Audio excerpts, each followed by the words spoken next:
YSR Congress party అధ్యక్షులు శ్రీ జగన్మోహన్ రెడ్డి గారు మా యొక్క పార్టీ మేనిఫెస్టోని 2024 సార్వత్రిక ఎన్నికలకు సంబంధించి విడుదల చేయడం జరిగింది. దాంట్లో గతంలో మేము ఇచ్చినటువంటి గత ఎన్నికల్లో 2019లో ఇచ్చినటువంటి హామీలు 99% పూర్తి చేశామన్నటువంటి విషయాన్ని చాలా స్పష్టంగా చెప్పడం జరిగింది. అదే గతాన్ని కానీ చూసుకుంటే ఇప్పుడు ఇచ్చేటటువంటి ఈ మేనిఫెస్టోలో కూడా మేము 100% ఇచ్చిన మాట తప్పం, ఆడిన మాట తప్పం అన్నటువంటి మడమ తిప్పం అన్నటువంటి విషయాన్ని మరొకసారి రుజువు చేసుకుంటా ఉన్నాం. ఈసారి పెన్షన్లని 3500కు ఓబీసీ నేస్తం చాలా ముఖ్యమైనటువంటి విషయం.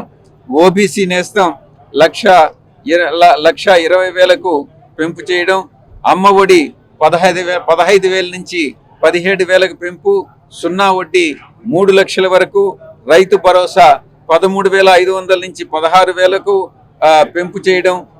ఇవన్నీ కూడా ప్రతి ఒక్కదాన్ని కూడా మేము గతంలో చెప్పినట్టుగా గతంలో ఇచ్చినటువంటి సంక్షేమ పథకాల కన్నా ఇంకా మెరుగైన పథకాలని అందించడంలో, అంటే పరిపాలన సౌలభ్యం కోసం, పరిపాలన అనుభవంతో ఇంకా మెరుగైనటువంటి పథకాలను అందించేదానికి ఈ యొక్క మేనిఫెస్టోలో అన్నిటినీ కూడా పొందుపరచడం జరిగింది.